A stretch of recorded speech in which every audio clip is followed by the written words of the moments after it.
জ্যোতিপ্ৰসাদ লোহিয়া দাদাই বহু দিনৰ পৰা গোলাঘাটলৈ মাতি আছিলে।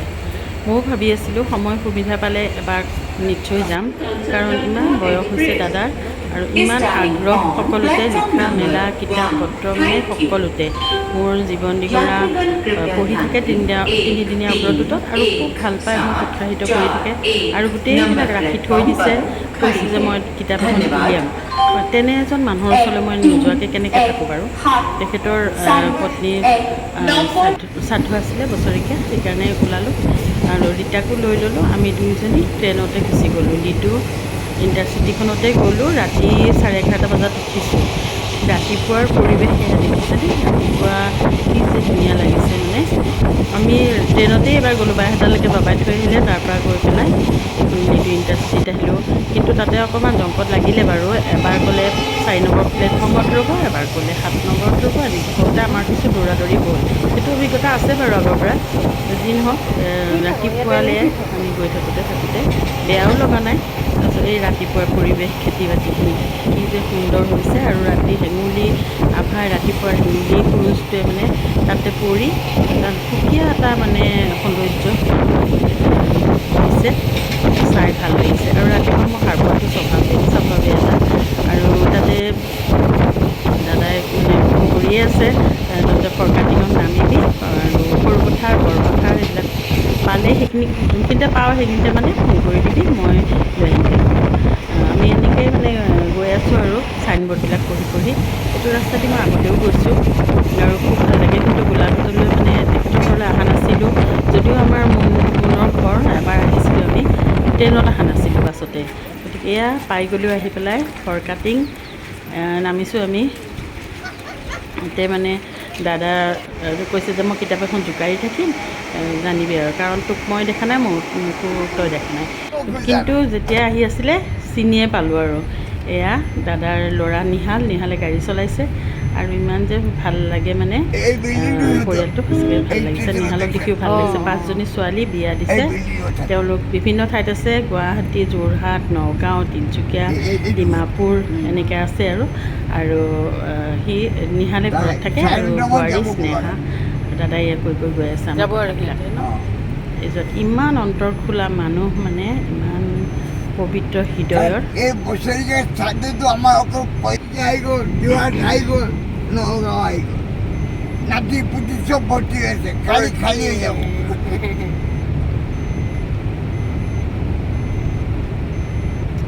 বাবাহঁতে বৰ চিন্তা কৰিছিলে ট্ৰেইনত যাব, মাহঁতে কি বা কৰে, কিন্তু আমাৰ কোনো ধৰণৰ চিন্তাই নহ'লে। মানে আমাক আহি ৰখি আছে গাড়ী, আৰু এয়া ধুনীয়া প্ৰাকৃতিক পৰিৱেশৰ মাজেদি আমি ফৰকাটিঙৰ পৰা গোলাঘাটলৈ গৈ আছোঁ। বাবাই মানে মেপ আঁকি দেখুৱাই দিছে আৰু এইফালে নাযাবি, এইফালে গ'লে গোলাঘাট পায়। আমাৰ মানে চিন্তাই নহ'লে আৰু। দাদাই কৈ গৈছে এইখিনিতে বোলে ভনীয়েক আছে, ঘৰ পালোগৈ।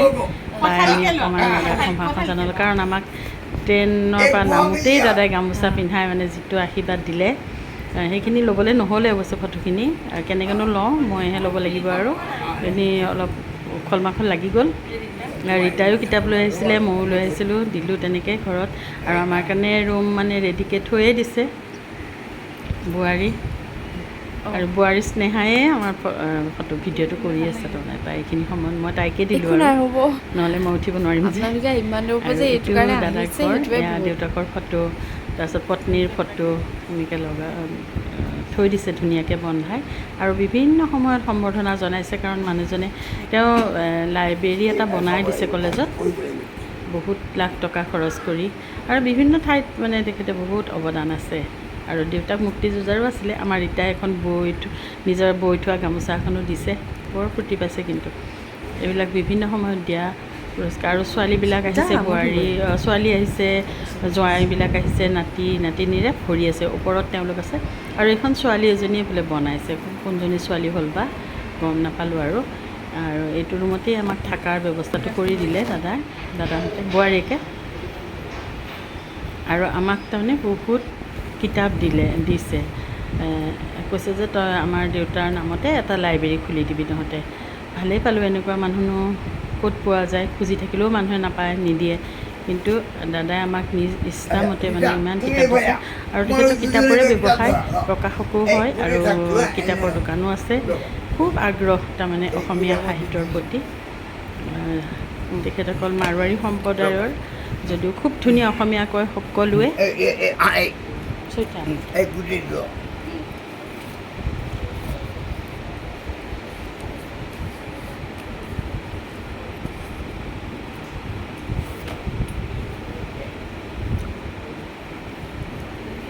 এইবিলাক দেখিছেনে কিমান দামী দামী কিতাপবিলাক দিছে কীৰ্তন ঘোষা নামঘোষা একেলগে ৰীতাই মানে বৰ ফূৰ্তি পাইছে আৰু এইজনী ফৰকাটিঙৰ বাইদেউকৰ ছোৱালীজনী আহি পাই পেলাহি স্নেহা বৰ মৰমৰ ছোৱালী ইমান যে সংস্কাৰী নহয় ধুনীয়াকৈ তাই শ্ৰাদ্ধ কৰিব লঘোণে আছে তাই নিহালে তাই শ্ৰাদ্ধখিনি কৰিব মানে গোটেই দায়িত্ব সমস্ত দায়িত্ব তাই আৰু দেউতাকক চোৱা চিতা শহুৰেকক আৰু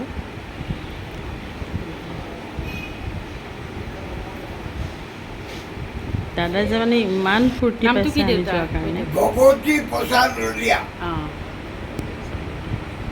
এইজন দেউতাক এতিয়া আমাক ওপৰলৈ লৈ গ'ল য'ত শ্ৰাদ্ধ হ'ব সেই ৰুমলৈ লৈ গৈছে ওপৰত আছে সেয়া আৰু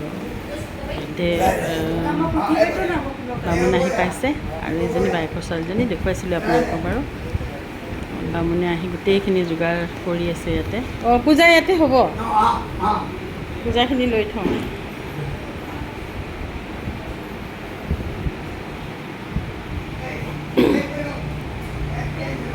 ঘৰটো অকণমান দেখুৱাই দিছোঁ কি সুন্দৰ দেখিছেনে পৰিপাটিকে সুন্দৰ ঘৰ এটা পূজা ইয়াতে হ'ব ন স্নেহা আমি আমাৰ এইফালে লৈ গৈছে আৰু দেখুৱাবৰ কাৰণে ঘৰটো ভিতৰত জোঁৱায়েক জীয়েকহঁত আছে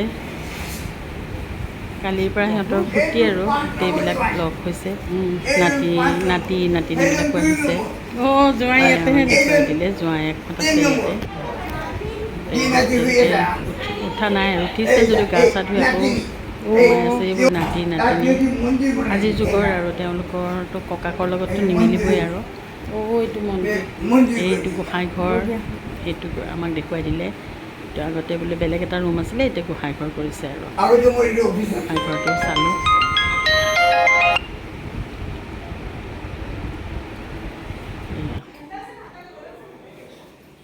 দাদাৰ মন্দিৰ কথাটো কোৱাই নাই চিঞৰব লাগি আমাক টিকেট কাটিয়ে দিছে সেইকাৰণে আমি ৰাতি যাবই লাগিব ৰাতি 7টা ট্ৰেইন আছে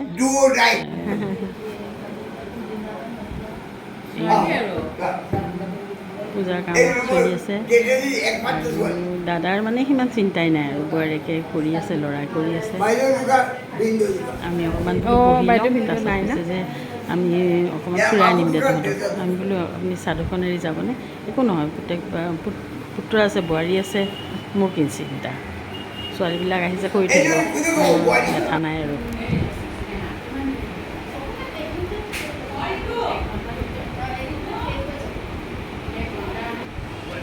নমস্কাৰ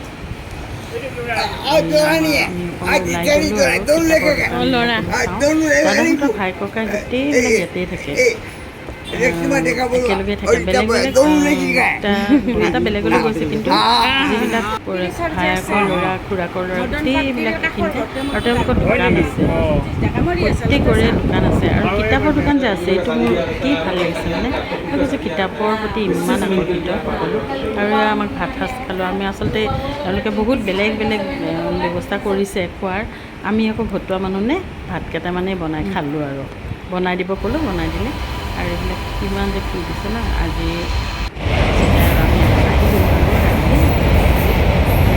অকণমান দিগদাৰ হৈছে